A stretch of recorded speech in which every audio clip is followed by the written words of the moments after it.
Saya Riana Kusuma. Saya adalah pegiat batik sejak dari kecil, alhamdulillah hingga sekarang.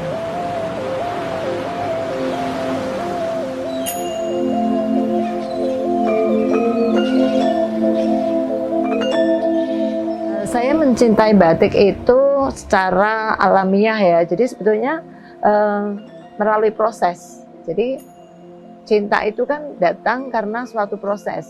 Nah, saya waktu kecil itu terbiasa membantu orang tua pengusaha batik, waktu itu memproduksi batik ya, Ibu almarhumah Ibu Sri Kusmini, dan kemudian bapak saya, Bapak Priyono Atmopriyanto. Jadi dua pribadi itu alhamdulillah bercampur, ngeblend, jadilah saya ini. Kami dipelajari dari orang tua, dari proses awal sampai penjualan ke pasar Klewen. Ibu selalu mengajarinya dalam sisi pemasaran.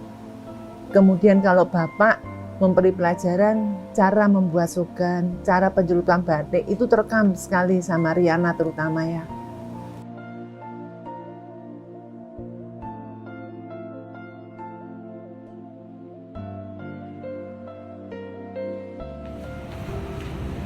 Riana adalah sosok yang sangat gigih, sangat pantang menyerah ya untuk mencapai cita-citanya.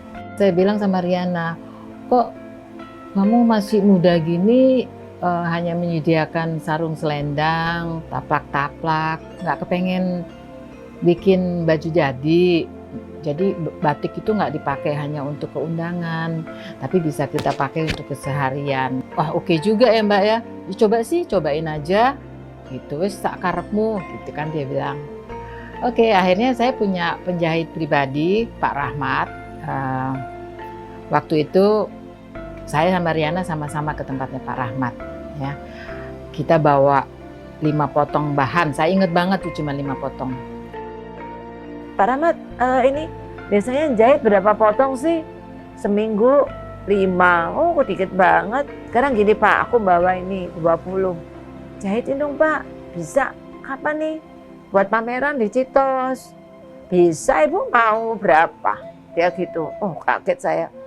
Ya sudah Pak, ini 20, kalau besok jadi aku jahitin lagi. Tiba-tiba aja? Tiba-tiba udah langsung dari pribadi kolor baju sekolah 1 setel, punya ibu 1 setel, terus coba 1 baju batik, nggak lama, nggak sampai lewat 1 minggu dia datang lagi, ngomong kita mau produksi batik, kira-kira sanggup nggak?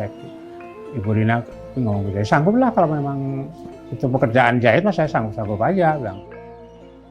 Malah itu ke Citos, ya, bawa ke Citos tuh, selesai itu, habis Pak, bawa tuh, 3 lusin, minta cepet ya, 3 lusin aja Pak, sampai nggak sempet gosok saya, berlanjut terus sampai ke Singapura aja, waktu itu pameran Singapura sampai. Sejak Pak Presiden itu mencanangkan batik nasional, itu memang banyak perubahan untuk batik seluruh batik. Dari yang batik murah sampai yang termahal pun itu ada perubahan. Memang yang saya kerjakan itu batik Riana Kusuma itu alhamdulillah bisa mengalami kemajuan. Itu memang cukup lumayan, cukup bagus untuk mendongkrak karya batik Indonesia. Mengucapkan apa Hari Batik Nasional? Ya, kita hanya mengucapkan syukur alhamdulillah karya saya bisa sampai ke mana-mana, sampai ke ujung dunia. Hanya itu saja.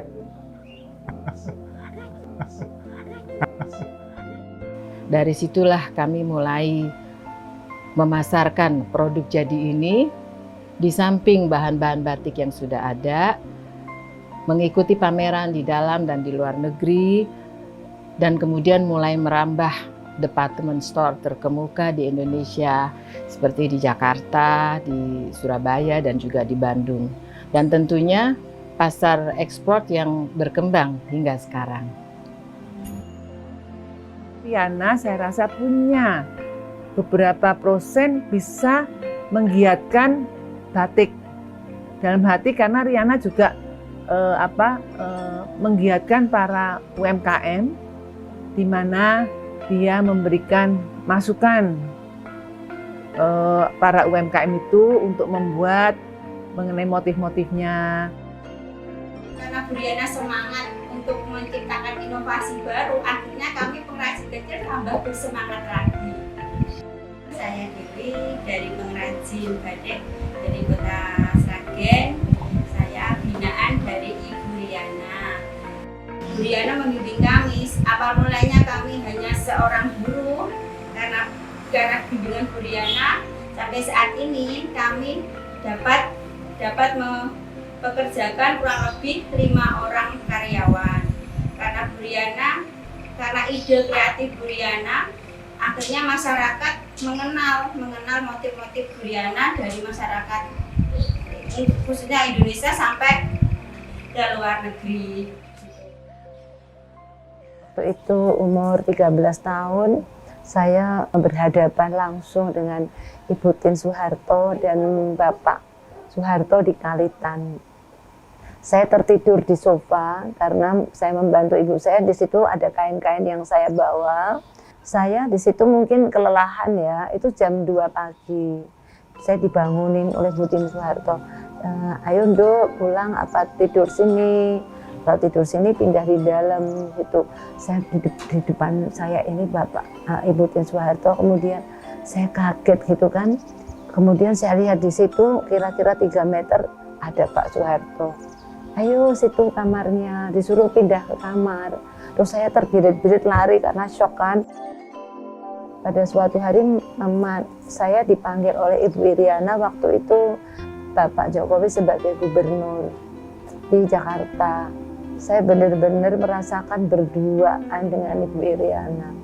Dan itu pengalaman batin yang luar biasa. Saya makan pisang berdua, pisang goreng di meja makan, berdua sambil minum teh. Saya nggak sadar ini orang nomor 1 di Jakarta bisa di depan saya. Dan itu pengalaman batin yang luar biasa. Kemudian beliau menjadi ibu negara. Saya diundang lagi di istana untuk pameran. Nah, di situ saya bertatapan wajah dengan ibu-ibu yang terhormat, ibu-ibu menteri yang hadir di situ. Saya jadi berkenalan dengan mereka. Ada wajahnya yang biasanya di TV saya bisa bertatapan muka, dan mereka juga membeli produk saya. Saya sepertinya, ya Allah, terima kasih anugerah ini gitu yang kau berikan, bahwa sekian lama perjalanan hidup saya tidak ternilai. Dan kebaikan orang-orang di sekitar saya juga. Saya sangat keluarga saya, suami saya, orang tua saya, bapak saya di Solo juga sering telepon. Kemudian suami saya, juga anak-anak saya yang selalu buat saya semangat.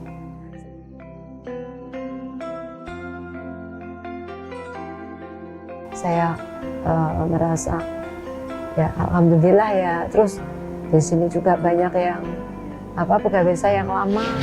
Saya Ratna. Saya karyawati yang di Solo.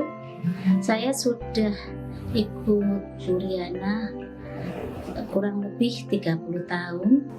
Itu selalu ada terus di samping saya, di rumah saya juga. Saya pikir kok ini kayak Allah tuh menyiapkan orang-orang baik untuk saya.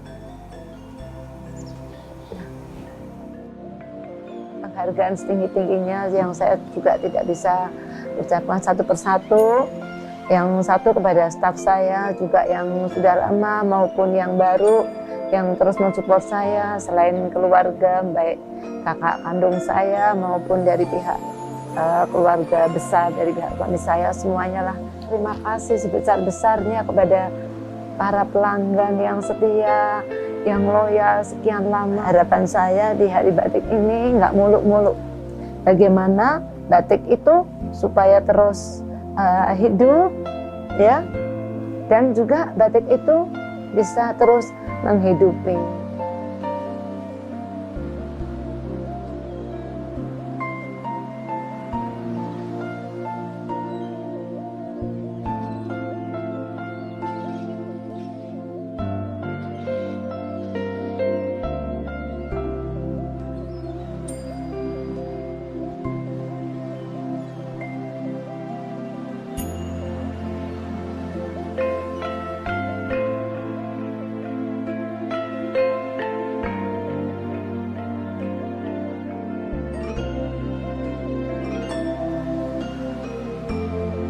selamat Hari Batik Nasional 2 Oktober 2020. Semoga batik terus hidup dan menghidupi dan terus lestari.